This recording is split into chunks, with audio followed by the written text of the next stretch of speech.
a small town outside of Fort Worth, Texas, a truck driver leaves home, never to return. Authorities suspect something is terribly wrong. Weeks pass as forensic investigators search for even the smallest clues, only to find what they feared in their own backyard. In Canada, 2 people die suddenly of unknown causes, and their deaths may not be as coincidental as they first appear. But a mixture of intuition and science leads detectives on a journey to uncover the deadly answers half a world away. Perpetrators try to disguise their actions to avoid prosecution. Yet forensic investigators, using advanced techniques, can uncover their crimes, revealing the silent killers.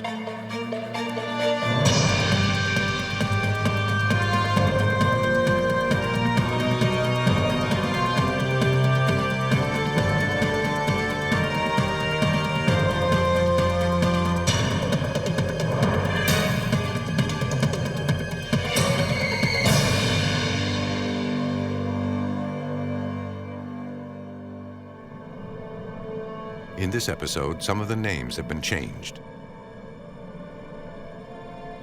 Graham, Texas, lies in the grasslands just west of Fort Worth.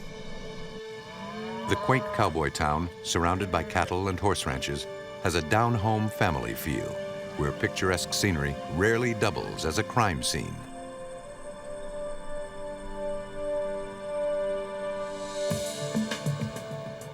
On January 20th, 1996, the Young County Sheriff's Office received a call from T.J. Ryan's parents. Do you need police, fire, or ambulance? Their son was missing, and they were concerned. The 6 foot 6 inch, 300-pound, 27-year-old man had disappeared into thin air. Wednesday. He's been missing since Wednesday. Okay, does he have a girlfriend? TJ's mother informed police that her son worked as a long-haul trucker transporting cattle.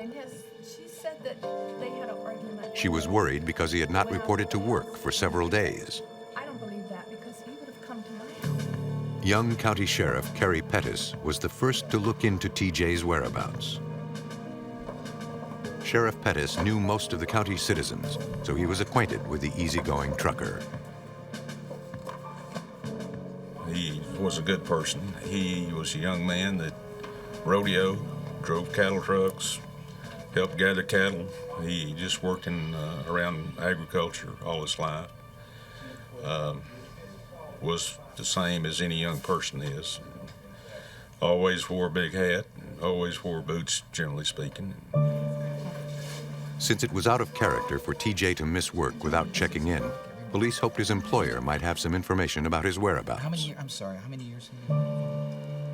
TJ's boss told him his girlfriend, Helen Moore, had phoned a few days earlier, explaining he was too sick to come in to work. Because he lives with his girlfriend. So we began the process of following up. Did he have girlfriends? Did he have a drug habit? Where could he have gone? The sheriff put out a missing persons report to the surrounding areas in hopes of some news about the missing trucker. On Monday, we began, as word got out in the community, we began getting hundreds of calls of, well, I saw him here. I think he went there. So on and so forth. And those things had to all be run down, and it was very time-consuming. The sheriff met with Chief Deputy Gary Barnett to discuss the case. He also called in Texas Ranger Marshall Brown, who worked for the district attorney's office handling special cases. Together, they focused on finding T.J. Ryan. Since T.J.'s boss said Helen Moore called in sick on her boyfriend's behalf, Ranger Brown and Deputy Barnett decided to pay her a visit. Helen and TJ lived together on a small ranch where they kept some livestock and a few horses. Gary Barnett, Chief Deputy, Young County Sheriff's Department. The couple had been involved for over 5 years. Talk to us. Sure. Helen told the officers that she and TJ were arguing over finances. About 4 days ago. She said he stormed out of the house and she hadn't seen him since. Shirt, I think. She told Ranger Brown this wasn't the first time something like this had happened. He always comes back, though. He'll be back. At the house, Ranger Brown noticed what appeared to be bloodstains on the front porch. Helen became agitated and quickly explained that a stray dog had attacked their pet pot-bellied pig. Yeah, the blood's from our pit. The pig's wounds were so severe that he could not be saved. She asked her son to shoot it. Where's Pig at? Helen then told the officers that she had placed the carcass in a horse trailer. Do you mind if we... Ranger Brown wanted to look around inside. I don't mind. Would you go with us? Sure. Okay.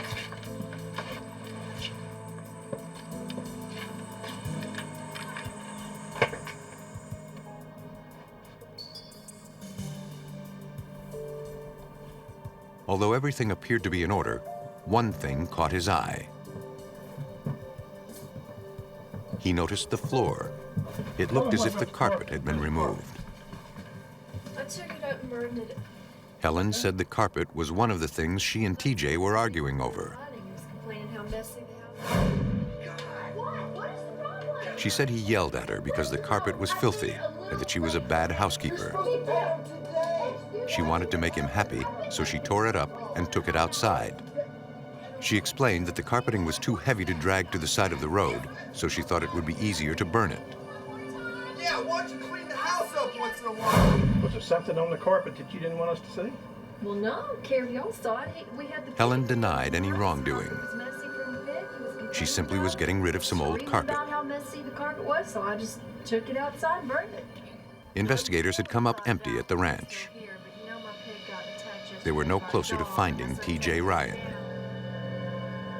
But that was about to change. In neighboring Palo Pinto County, a resident of the Possum Lake area called authorities. He saw what he believed to be a deer carcass shot by poachers hiding on his land. Constable Noah Bragg was dispatched to the scene.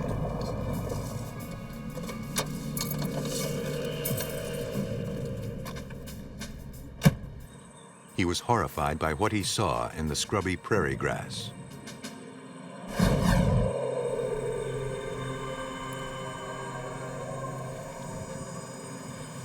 1156 Palo Pinto, gonna need the sheriff and an investigator here, please. We've got human remains.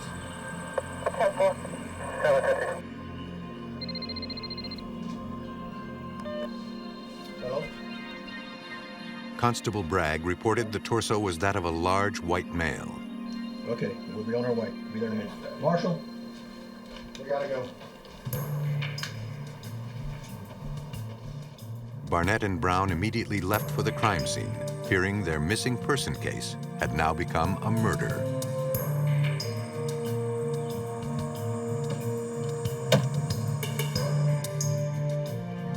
When they arrived, Palo Pinto police had already roped off the area.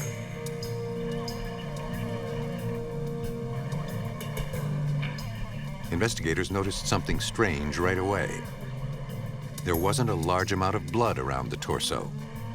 Given the severity of the dismemberment, officers speculated that the victim had most likely been killed somewhere else and then dumped in the grass. Further examination of the torso revealed even more clues. They believed whoever cut up this body knew something about anatomy.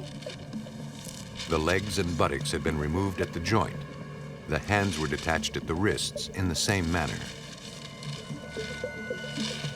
The victim's head and neck were also missing. Investigators noticed an abrasion around the victim's waist. Ranger Brown had several initial theories. In a drug-related crime, they do dismember bodies to keep the body from being identified. And in this case, that's what it appeared to be in. The torso was removed and sent to the coroner's office for an autopsy. Investigators would have to wait for DNA tests before they would know if, in fact, this was the body of T.J. Ryan.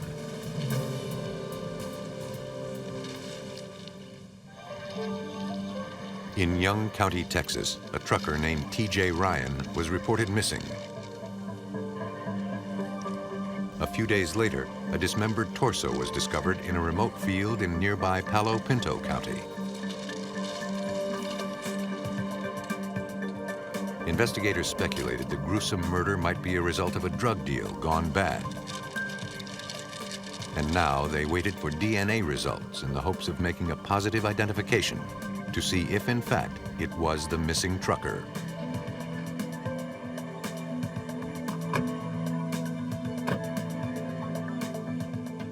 At the scene, investigators gathered more clues. They noticed coastal Bermuda hay, a commonly used stock feed, around the torso. Smears of manure were present, as were prickly pear needles. They collected these samples for further analysis. Texas Ranger Brown and his team found other peculiar clues. There was a black plastic bag laying next to the torso. Also, there was a piece of wood that was found at the scene that had red paint on it, which appeared that the vehicle had ran over and maybe the paint from the vehicle was on the wood. And that was basically the physical evidence that was at the scene. Officers noticed tire impressions in the loose soil. There were two separate and distinct sets of tire tracks. It appeared as if a truck pulling a trailer had driven up near the torso. While the soil was too powdery to obtain imprint samples, the officers documented the size and characteristics of the tire treads. They also measured the tracks to determine the turning radius of the vehicle. At the Dallas County Medical Examiner's office, the torso was processed. Pathologists made a detailed report of the victim's wounds. They determined that a knife or a fine-tooth saw was used to dismember the body. They also believed the abrasion across the victim's waist was caused by a rope.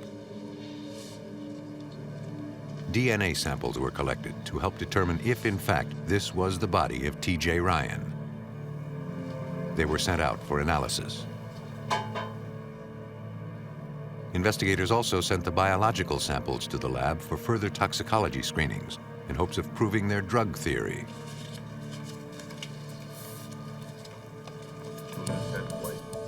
But what the lab proved shocked even the most seasoned investigators.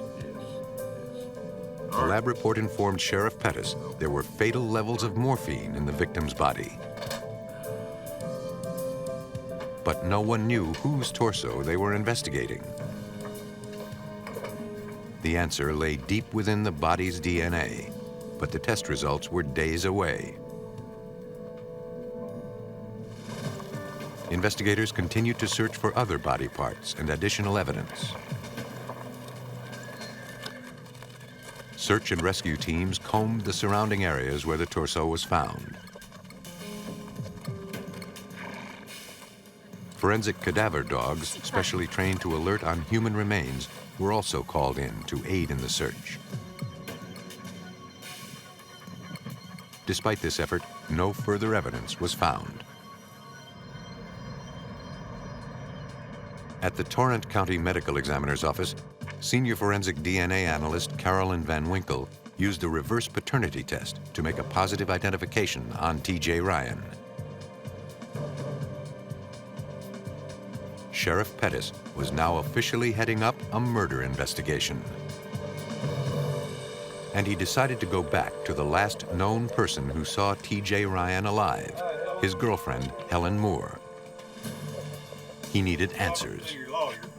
Sheriff Pettis wanted to take another look at the ranch. He was particularly interested in the blood on the porch, which Moore said came from an injured pig. Crime scene investigators took samples of the blood.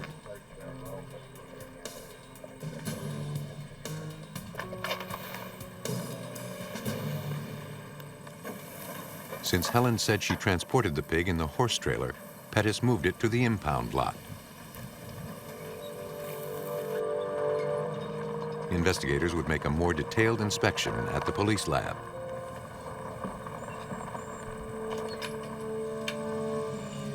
This is Carolyn Van. Carolyn Van Winkle examined the blood samples taken from the porch. Threshold sample for you. That blood came back to be pig blood. It wasn't human.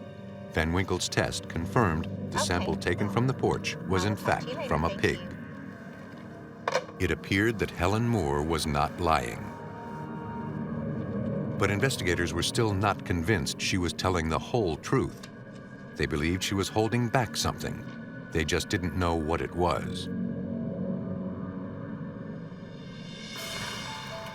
The Young County forensic team examined the truck and trailer taken from Helen's ranch. They discovered prickly pine needles embedded in the tires. Investigators collected samples in order to compare it to similar plant material found where the torso had been left. Knowing horse manure was also present near the remains, they also gathered manure samples. Inside the samples were visible specks of red that appeared to be chips of paint.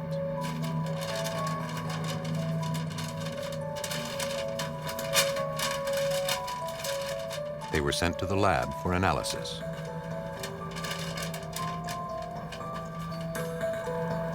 Once again, Vi Hummel Carr brought in a cadaver dog to determine if a human body was transported in the trailer. We were requested to do an evidence search of the trailer to see if we could determine if there was any blood or tissue from the victim.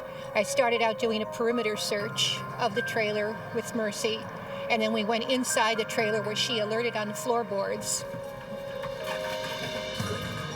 The dog confirmed what investigators were beginning to suspect.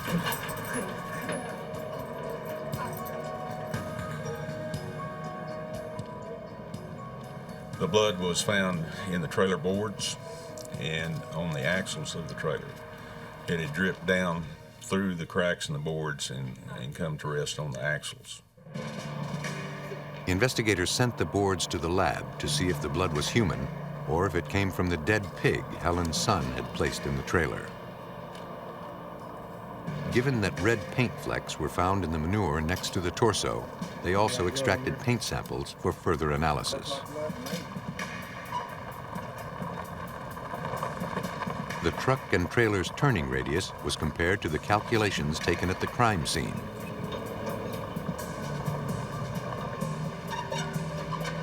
Investigators determined that Helen's truck and trailer could have been at the crime scene, but definitive proof was needed. Nothing tied her directly to the murder. Investigators went back to those closest to TJ. Sheriff Pettis looked into Helen Moore's finances. Hey, let me see it.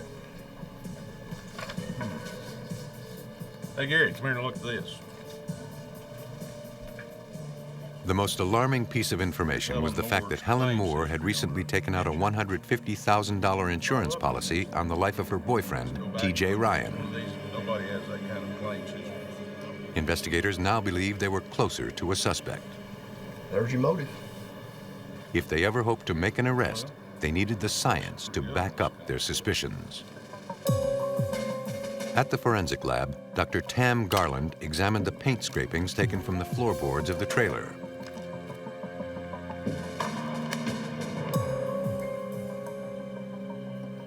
They compared these to the red paint flecks embedded in the manure where the torso had been found.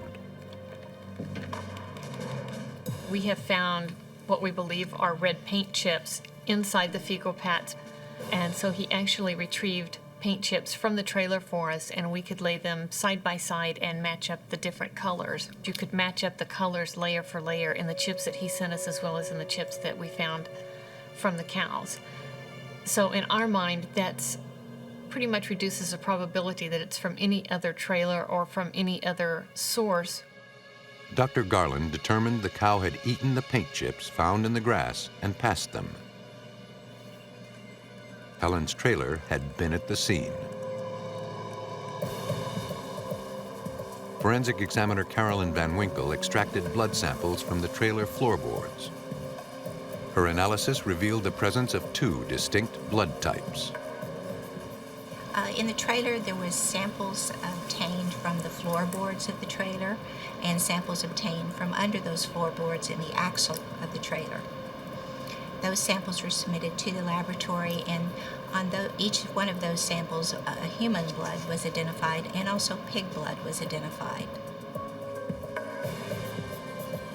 Further DNA analysis confirmed that the human blood belonged to T.J. Ryan.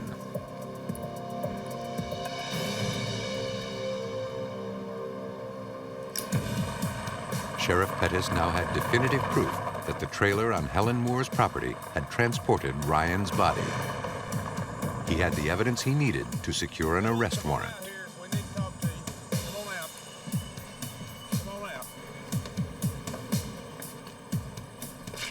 Helen Moore was arrested and charged with murder.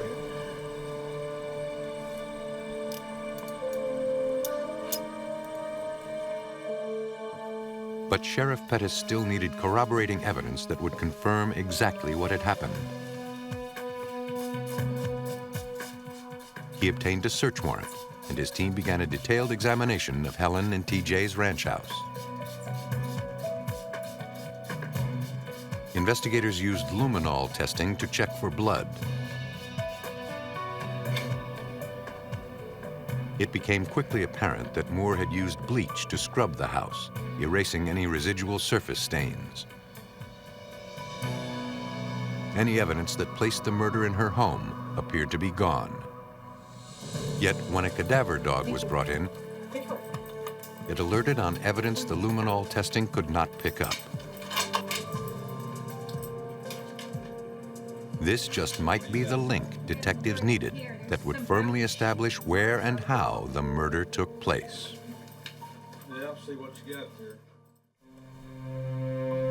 Detectives in Young County, Texas had apprehended Helen Moore, charging her with the murder of her boyfriend, T.J. Ryan. His torso had been found in a remote area, and forensic investigators learned he had toxic levels of morphine in his system. Police discovered TJ's blood in a horse trailer found on Moore's property. Detectives believed Moore had scrubbed her house with bleach, and luminol testing could not reveal exactly where the murder took place. Once again, Vi Hummel Carr brought in a cadaver dog to help find what investigators were looking for. Inside the Moore residence, Mercy alerted on blood evidence by the rear door, where apparently the body had been dragged through the house. She trailed from the master bedroom through the hallway and into the boys' room, just the way the body had been dragged through the house. The dog had sensed something underneath a carpet threshold strip. Investigators removed the carpet strip to examine it further in the lab. Inside the residence, they also found prescription bottles of morphine. Pettis learned later that Helen's former husband had cancer. The drug had been prescribed as a painkiller.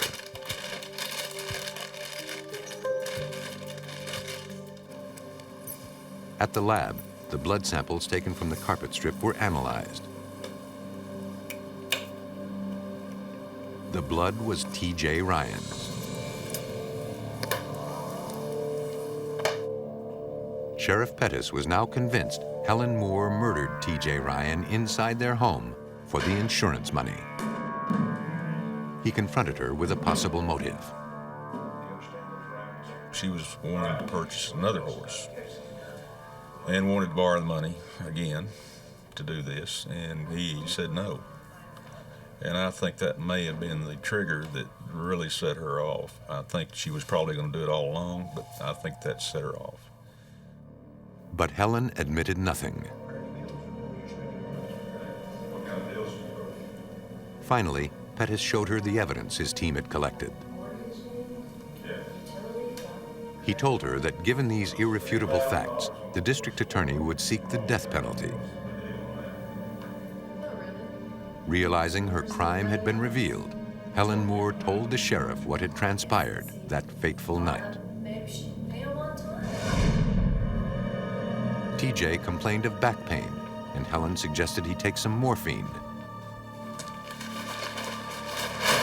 She gave him a lethal dose. With her kids away at school, Helen proceeded to get rid of the body. But because TJ was over 300 pounds, it would be impossible for her to drag him outside by herself. So she wrapped a lariat around his waist and attached it to the hitch on her pickup.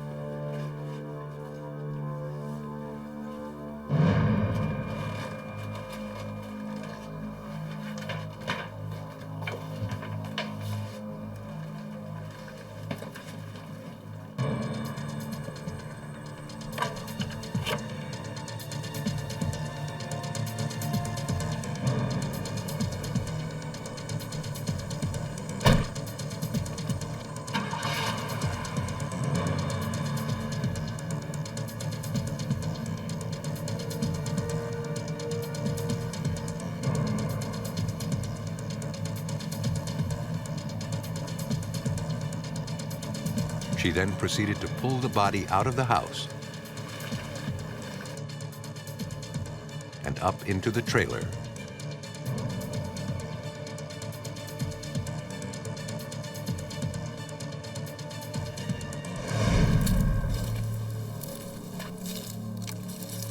Moore, who had experienced butchering animals, then cut up the body in the trailer and discarded the parts over 3 counties.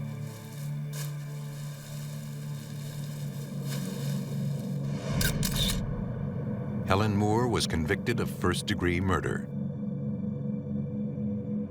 She was sentenced to life in prison and will not be eligible for parole for 30 years. Some find their prey and methods of murder close to home. Other perpetrators travel far and wide to uncover the perfect silent killer. Hamilton, Ontario sits on the northern shores of Lake Ontario. This Canadian city is home to an international population. And in 1996, authorities would discover an exotic method of murder.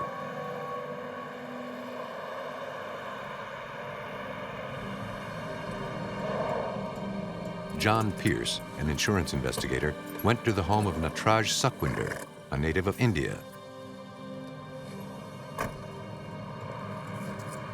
Pierce needed some additional information to process a recent life insurance claim. As he got out of his car, Pierce felt as if he'd been at this location before. Ranjit Kela, his client, had died a few weeks ago of a heart attack and named Mr. Sukhwinder the beneficiary of his $100,000 life insurance policy. Hello. Sir. Yes, I'm John Pierce. I'm the insurance. Both men purchased policies naming the other as beneficiary in the event of their deaths. Thank you. This way, sir.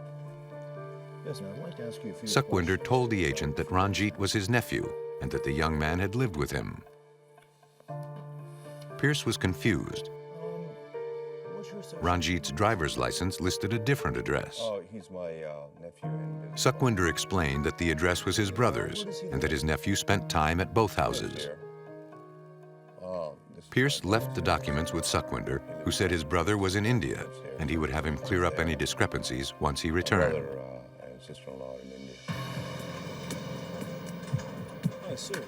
As Pierce drove away, something about the case still bothered him. Back at his office, Pierce asked his assistant to pull Sukhwinder's file.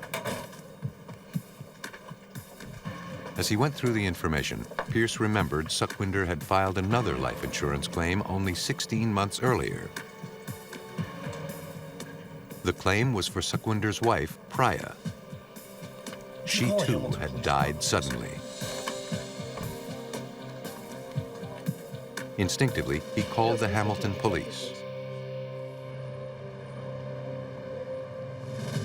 Detective Warren Correll was the lead investigator.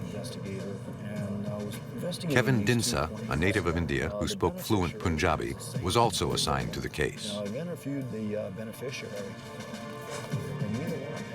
The fact that two claims were filed in such a relatively short period of time and were purchased by the same individual raised serious concerns. I understand that you represent two separate insurance. Detective Correll was very suspicious. That's why I contacted you. Both of the people that died had similar symptomology to their deaths. They were young people who had no medical history. The report indicated that Priya had complained of headaches for several weeks before her death. She was taking a homeopathic remedy to help alleviate the pain. One day, she suddenly collapsed. Her husband, Natraj Sukhwinder, found her and immediately called 911.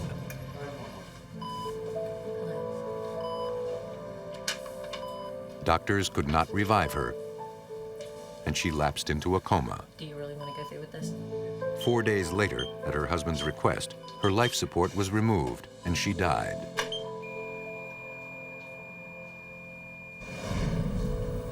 Dr. David King performed the autopsy on Priya. He was somewhat puzzled by what he found. Post-mortem showed really a swollen brain of brain death. And that was about the only significant finding at post-mortem. There was no actual indication of why she had collapsed, no underlying disease process that I could identify at that time. The hospital drug screen found no trace of street drugs. Cause of death was ruled undetermined.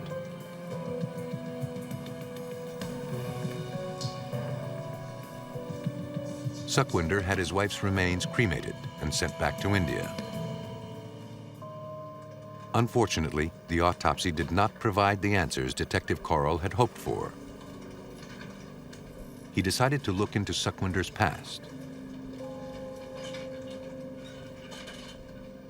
A search in the Canadian criminal database revealed that Sukhwinder was arrested for domestic violence. He had hit Priya. He paid a fine and was released. Detectives Correll and Dinsa decided to look into Sukhwinder's nephew's death.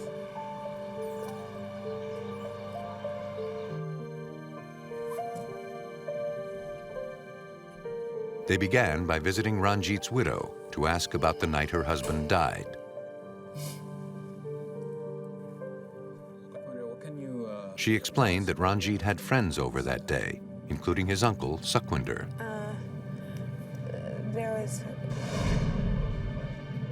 Ranjit's friends were partying and drinking heavily. But his wife told the detectives Ranjit never drank alcohol, and this night was no exception. He drank. She remembered when the guests left, he had complained of a backache and took some pills to alleviate the pain. As he was getting ready for bed, he collapsed.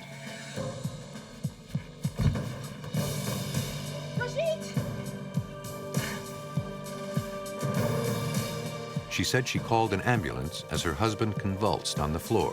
Hello? Ranjit died in the emergency room. The official cause of death? Heart failure.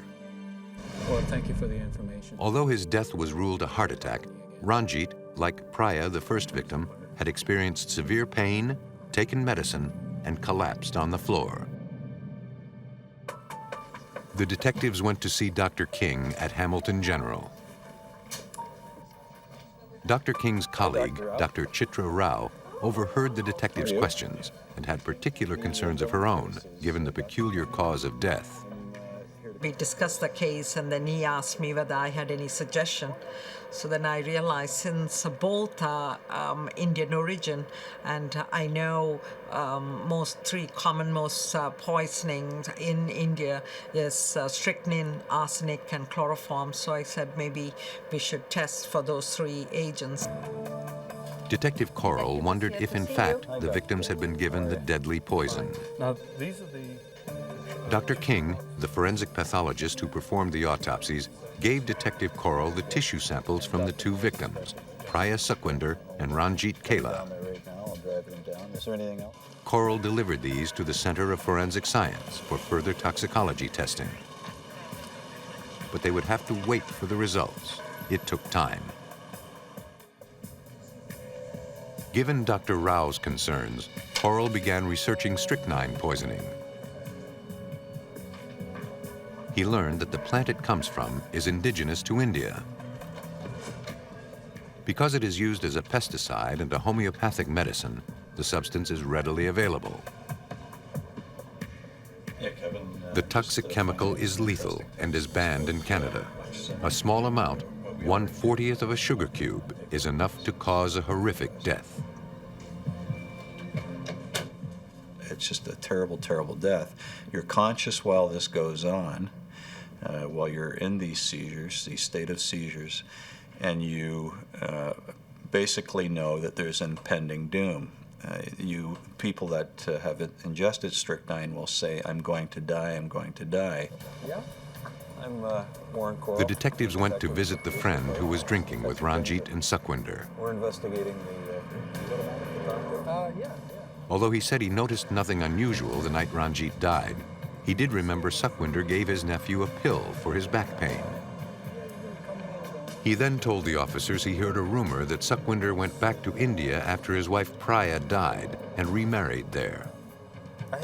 And there was one more startling revelation. Something is funny because He also heard his new wife suddenly died, just like Ranjit and Priya. The friend believed Sukhwinder had collected on insurance for this wife as well. 3 people were dead, and a pattern was beginning to emerge. In Hamilton, Ontario, 2 young Indian immigrants died suddenly for no apparent reason. The only link between them, one man, Natraj Sukhwinder, the sole beneficiary of life insurance policies taken out on both victims. Let me ask you this. And although there were rumors surrounding Sukhwinder, there was no evidence of any kind. That's my brother's address. The one solid lead was the toxicology screenings of the second victim, Ranjit Kela. The presence of a lethal poison, strychnine, was discovered. And although illegal in both the US and Canada, the substance is readily available in Sukhwinder's native India. At the Center of Forensic Science, Dr. Joel Mayer examined the samples taken from both victims.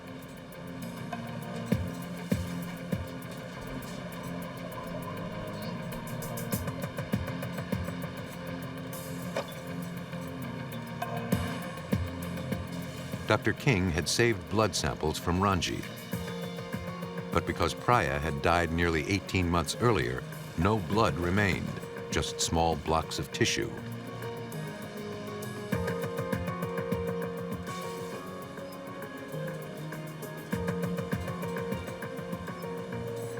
Due to the limitations of his equipment, Dr. Mayer could not detect the presence of strychnine in Priya's samples. However, he did find evidence of strychnine in Ranjit's blood sample.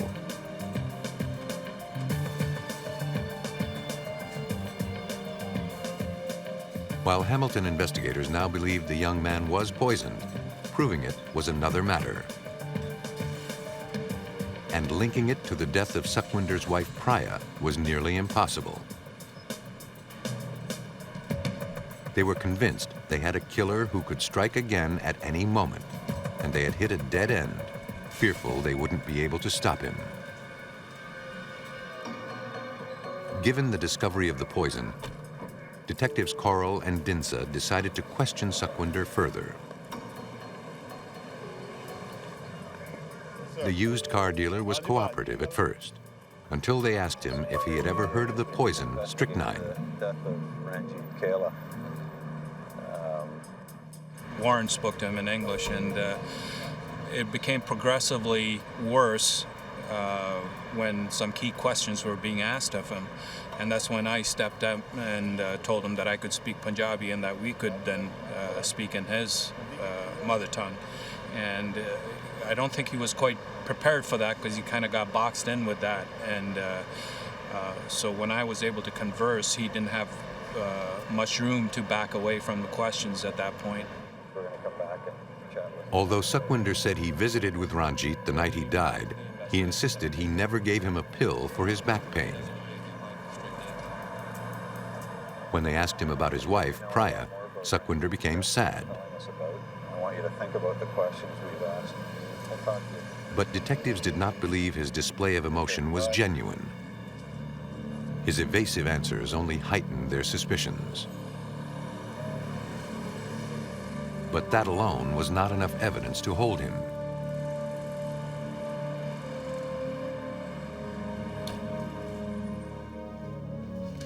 The detectives wanted to check out the rumors surrounding Sukhwinder. It's about a 10. For that, they needed to go halfway around the world. Call and see if he's awake. Sure. Coral and Dinsa placed a call to Pierre Carrier, the liaison officer at the Canadian High Commission in New Delhi, asking for information on Sukhwinder's background. Yes, I am. How were you able to follow up those? Pierre Carrier sent them a fax from Interpol.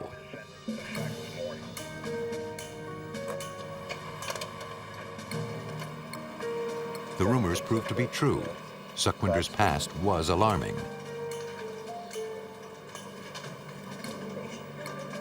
What did he say? He did remarry, and his new wife died suddenly, just like his first wife, Priya.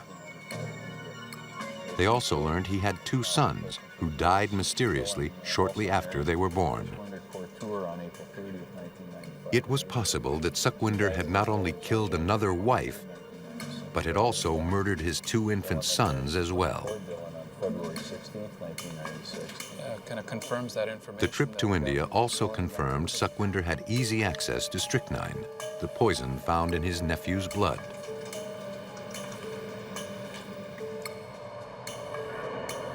Dinsa and Coral felt it was imperative that they travel to India to collect more corroborating evidence concerning his other family's death.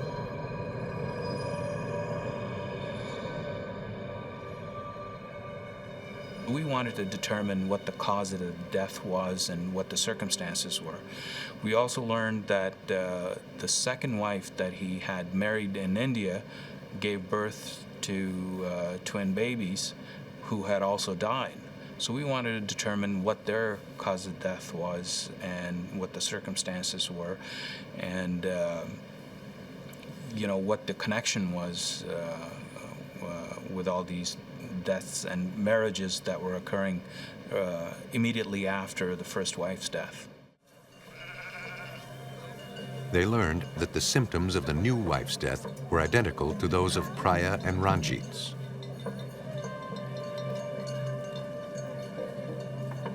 The detectives also discovered how easy it was to buy strychnine. Strychnine is indigenous to India. It's a tree called kapilo tree, and it grows in the northeastern part of India, and it's available readily, and mainly used for homeopathic reasons, but it's also available in its raw form, and sometimes it's used to kill animals, so it's quite readily available at some of the organic stores and homeopathic stores in India.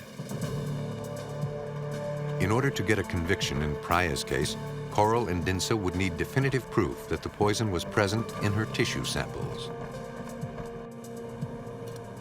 It was their hope that forensic science would provide the link they were missing.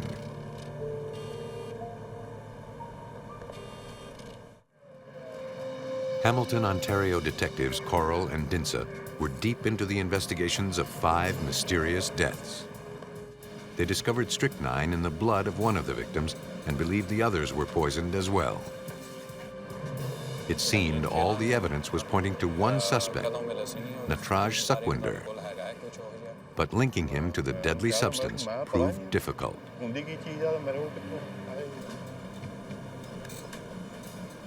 The detectives contacted world-renowned Dr. Frederick Reeders, a Pennsylvania-based toxicologist who had advanced equipment calibrated to detect the most minute trace elements.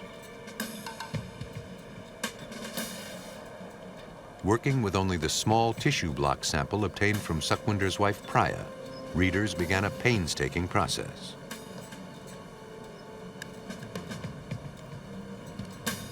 Using this method, Reeder was able to determine that a large amount of strychnine was in Priya's system at the time of her death.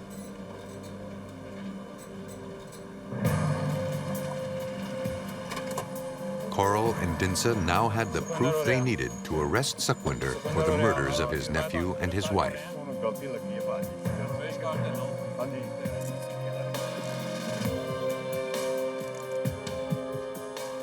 Despite hours of interrogation, Suckwinder continued to maintain innocence. He gave a caution statement again, stating he continued to say that he did not murder these people. He did not murder his first wife. He did not murder Ranjit. The things that were happening in India were all a coincidence.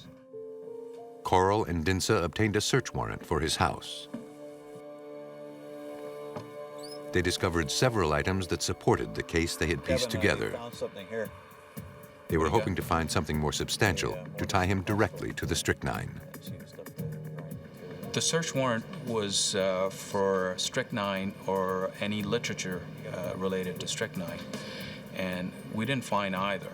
But what we did find was some mortar and pestles, which wasn't all that uncommon in Indian homes as spices are being ground for their daily consumption. However, it was our theory that raw strychnine, which comes in round brown pestles, was grounded in these mortar and pestles and then either placed in gelatin capsules and given to the victims. The detectives submitted the evidence they collected to test for the poison. Yet Suckwinder had covered his tracks. Dr. Mayer found no trace of strychnine. But the fact that these items were in his home, coupled with the other evidence they had compiled, gave the detectives a clear picture of how he carried out the crimes. Suckwinder knew his wife was taking medication for her headaches. He ground up the strychnine in the mortar and pestle, then replaced the contents of her capsules with the deadly poison. He had also offered Ranjit a remedy for his back. Little did the man know the pills he took were laced with strychnine. In July of 2001, Suckwinder was convicted of the murder of his wife. He received a life sentence. Later that year, he received an additional life term for the murder of Ranjit Kela. It was an exhilarating experience. It was a tough fight, and once it was over, it was a very, very big victory for us, and it was a relief. Because of the problems that I've briefly outlined, it was a problem throughout the investigation, throughout the trial. So once we got the conviction, it was a huge relief. Of course, after the second conviction, we were just exhilarated about the whole thing. Though it may only take a small amount of poison to kill, these toxic chemicals leave a telltale trail only forensic science can trace. And with it, the silent killers come to light, and their heinous crimes become all too clear.